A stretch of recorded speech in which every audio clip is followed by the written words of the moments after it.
نہ میں وہابی نہ میں بابی، میں ہوں مسلم علمی کتاب. تو اس کی برکات بھی نظر آ جاتی ہیں. جب قوم کے چھوٹے سے لے کر بڑا تک ہر شخص دوسرے سے قربانی مانگ رہا ہے، خود کوئی قربانی کرنے کے لیے تیار نہیں ہے، تبدیلی کہاں سے آنی ہے میرے بھائی؟ کبھی نہیں آنی. یہ جتنے لوگ آ کے آپ کو غریبوں کا درد بتا رہے ہیں، ان سے یہ پوچھیں کہ تم لوگ کیوں اتنے بڑے بڑے محلات میں رہ رہے ہو؟ کیا امریکہ کا پریزیڈنٹ 300 کنال کے گھر میں رہتا ہے؟ بتائیں. کیا امریکہ کے پریزیڈنٹ کی زمینوں میں کئی گھنٹوں تک ٹرین چلتی رہے اور اس کی زمینیں ختم نہ ہو؟ کیا امریکہ کے پریزیڈنٹ نے پورا سٹی اپنا آباد کیا ہوا ہے جس میں ہاسپٹل اپنی ساری فیملیز رہ رہی ہیں؟ میں نے ساروں کے نام لے دیے بغیر نام لیے. تقریریں ان کی سنیں، پھر سے پوچھے تم سب لوگ 70 سال کے ہو چکے ہو، سارے ہو چکے ہیں 70 سال کے آلموسٹ.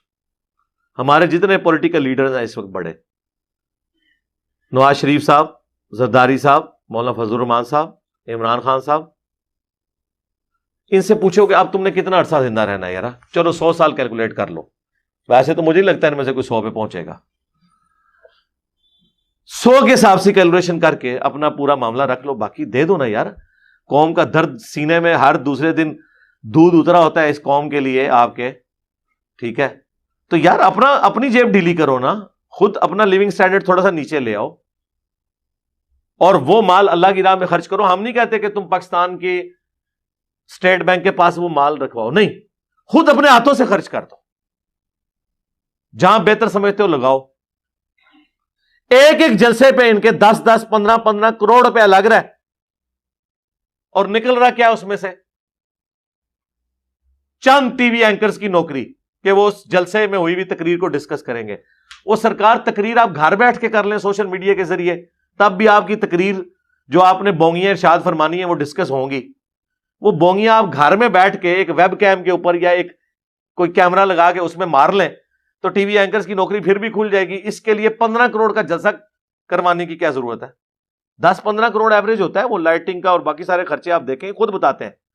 اب مجھے بتائیں یہ اتنے جلسے کروا رہے ہیں تو کیا ان کے گھروں میں کوئی سونے کے درخت لگے ہوئے ہیں جو توڑ رہے ہیں؟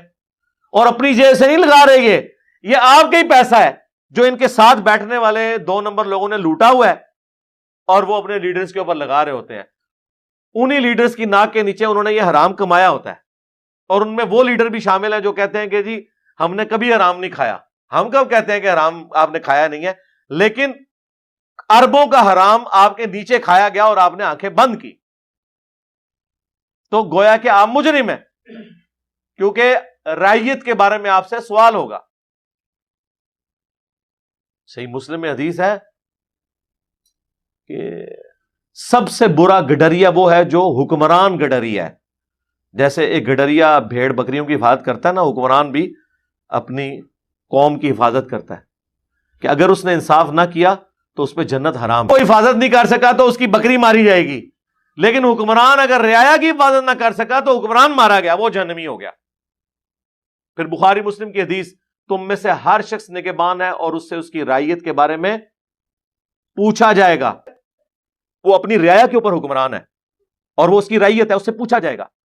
ایک مرد اپنی بیوی بچوں کے اوپر حکمران ہے، ایک عورت اپنے خامند کے مال اور اس کے بچوں کے اوپر نگہبان ہے، اس سے پوچھا جائے گا. وہاں تو کوئی 2 نمبری نہیں کر رہی. نبی علیہ السلام نے ایک ایک چیز گنوائی. تقریروں میں آپ سن لیں، جی حضرت عمر نے فرمایا تھا دریائے فرات کے کنارے کتا بھی بھوکا مر گیا، مجھ سے پوچھا جائے گا. اگے بھی ٹرونا تو کیتا ہے صرف سنانے کے لیے. اور یہ سارے اس امام کے اندر ننگے ہیں. آپ کی عقیدت کسی کے ساتھ وابستہ ہوگی، آپ کو اس کے بارے میں نہیں پتا ہوگا، اور اس کی معصوم شکل سے اور معصوم تقریروں سے آپ دھوکہ کھا کے سمجھ رہے ہوں گے کہ نہیں یہ بندہ اچھا ہے، لیکن حقیقت یہ ہے کہ سب کا پول کھل چکا ہے. ہمیں تو خیر پہلے ہی پتا تھا، آپ کو کچھ عرصے بعد پتا چلتا ہے. وہ ہمیں کوئی لوگ کہہ رہے ہوتے ہیں جناب کہ جی آپ نواز شریف صاحب نے اتنا ڈلیور کیا اس نیشن کو، آپ عمران خان کے ساتھ نواز شریف کا نام کیوں لیتے ہیں؟ اچھا، عمران خان صاحب کے ماننے والے کہتے ہیں آپ ان چوروں کے ساتھ عمران خان صاحب کا نام لے رہے ہیں. اور مولانا فضل الرحمان صاحب کے ماننے والے کہتے ہیں جناب آپ ایک عالم دین جس کی اتنی بڑی کنٹریبیوشن ہے، لاکھوں علماء اس کے مرید ہیں، ہزاروں مدارس اس کے انڈر ہیں، آپ ان لوگوں کے ساتھ مولانا فضل الرحمان صاحب کا نام لیتے ہیں. وہ سارے اپنے لیے وہی عقیدتیں رکھتے ہیں. باقی میں آپ کے ساتھ یہ ایگری کرتا ہوں کہ فرسٹ ٹائم مجھے اب یہ لگ رہا ہے کہ شاید پاکستان مستقبل قریب، شاید میں اپنی زندگی میں بات کروں گا، مجھے نہیں لگتا کہ یہ دوبارہ سے جس لیول تک کینسر پھیلا یہ ریکوری ہوگی. اس کے پیچھے ریزن یہ ہے، میرے منہ میں خاک، اللہ نہ کرے کہ ایسا ہو، لیکن ظاہر ہے جب کوئی مریض وینٹیلیٹر کے اوپر چڑھ جاتا ہے، اس کے بعد اگر ڈاکٹر آ کے آپ سے یہ کہیں کہ یار یہ اب میڈیکلی آلموسٹ 5% اس کا دماغ چل رہا ہے، کچھ عرصے بعد تو اس کی ڈیتھ ہو جائے گی، وینٹیلیٹر سے ہم ہٹا لیں گے، تو ظاہر ہے وہ آپ ڈاکٹر کو آپ یہ تو نہیں کہتے کہ بندہ تو مارتا ہے، ہر بندے نے مرنا ہے. پاکستان کے ساتھ جو کچھ 70 سالوں میں اشرافیہ سے لے کے نیچے تک لوگوں نے کیا، اس کا اینڈ رزلٹ یہی نکلنا تھا. بچپن سے ہر بندہ ایک محاورتاً جملہ بولا کرتا تھا، دیکھیں جی پاکستان پہ اللہ کا خاص کرم ہے، ہر بندہ ہی کھا رہا ہے اور مکتا نہیں. ہوں مک گیا نا، لگ گیا تھا نا پتا، بک پئی ہے نا.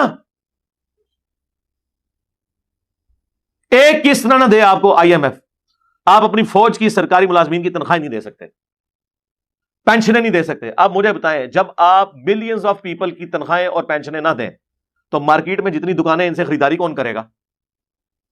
وہ بھی مارے گے. کروڑوں لوگ، سری لنکا کا حال آپ نے دیکھ نہیں لیا. اب آج میرا حال ہے IMF کی ٹیم نے وہاں جانا ہے یا کل منڈے والے دن جانا ہے، اور وہ کہہ رہے ہیں ہمارے پاس اب قسط اتارنے کے لیے کچھ نہیں ہے، آپ ہمیں ویسے کوئی فی سبیل اللہ کچھ دے دیں. اب ظاہر ہے وہاں پہ تو آپ کو پتا ہے ایک سول وار والا سلسلہ شروع ہو گیا. حالانکہ سری لنکا کا لٹریسی ریٹ اس پورے ایریا میں سب سے زیادہ ہے، لیکن وہ تھیندے تھین جاتا ہے بندہ.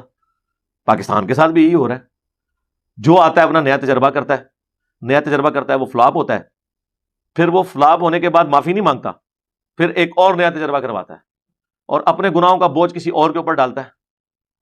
اب یہ اس وقت جو موجودہ حکومت ہے جس نے جاتے جاتے یعنی جنہوں کہتے ہیں کہ اڑدا تیر جڑا بغل چ لے لیا. رات کو میں عمران خان صاحب کا پروگرام دیکھ رہا تھا آفتاب اقبال صاحب کے ساتھ، تو دیکھیں انہوں نے تو بڑی اچھی بات کی ہے، اگرچہ وہ پریکٹیکلی ہمیں پتا ہے کہ اس کے پیچھے حقیقت کیا ہے، چلے ہم اس نظام رکھتے ہیں. انہوں نے کہا کہ جی اگر یہ کہتے ہیں کہ یہ بیڑا غرق میں نے کیا ہے یا میری وجہ سے ہوا ہے، تو میں تو کہہ رہا تھا مجھے نہ نکالو، میں تو یہ کہہ رہا تھا. وہ کہہ رہے ہیں میں نے شوکت ترین صاحب کو بھی بھیجا نیوٹرلز کے پاس کہ مجھے نہ نکالو، میری مدد کرو، مجھے نہ نکالو. تو اسی لیے میں نے بھیجا تھا تاکہ میں اس چیز کو ہائی لائٹ کروں کہ اکانومی نیچے آ جائے گی. اور وہ کہتے ہیں کہ اگر یہ میری وجہ سے ہونا تھا تو مجھے تو خود بھاگنا چاہیے تھا نا، اگر میں نے IMF سے کمٹمنٹ کی ہوئی تھی. جی سر آپ نے کی ہوئی تھی، اب آپ نہ یہ کام کریں یار، کیوں آپ ہماری زبان کھلاتے ہیں؟ تو کہتے ہیں ٹھیک ہے میں اس کا بوجھ اٹھا لیتا، لوگوں نے مجھے گالیاں دینی تھی نا.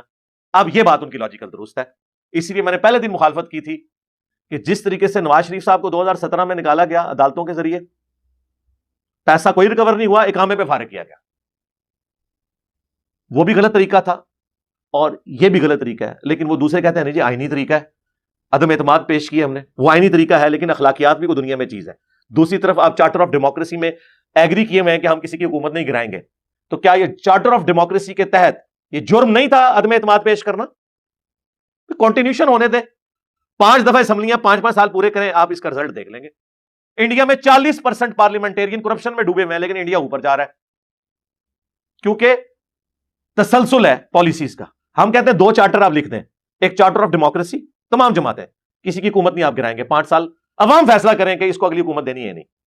اور دوسرا چارٹر آف اکانومی، جو اکنامک پالیسیز بنے گی وہ مل بیٹھ کے ہوں گی، حکومت جس مرضی پارٹی کی ہو لیکن مل بیٹھ کے ایک چیز ڈیسائیڈ ہوگی، چاہے کسی پارٹی کی گورنمنٹ آئے، ملک کی پالیسیز ویسے ہی چلتی رہے.